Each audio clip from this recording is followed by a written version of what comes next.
Healthy pickle বানাতে আমি এখানে নিয়েছি সিজনাল ভেজিটেবলস, যেমন গাজর, মূলো, কাঁচা হলুদ, আদা, কাঁচা লঙ্কা।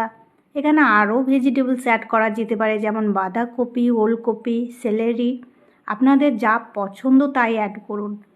সবজিগুলোকে প্রথমে আমি ধুয়ে নিয়েছি, তারপরে ছোট ছোট টুকরোতে কেটে নিয়েছি। নেবার পরে 2 ঘন্টা আমি রোদে দিয়েছিলাম, যাতে সবজির গায়ে যে বাড়তি জলটা আছে সেটা শুকিয়ে যায়। তারপরে সমস্ত সবজিকে কাচের জারে ভরে দিয়েছি। আমলা অল্প একটু স্টিম করে নিয়েছিলাম, তারপরে আমলাকেও ছোট ছোট টুকরো করে জারে ভরে দিয়েছি। এবার পরিমাণ মতো অ্যাড করে দিয়েছি সল্ট। এখানে কিন্তু বেশি সল্ট অ্যাড করা যাবে না, অল্পই অ্যাড করতে হবে সল্ট।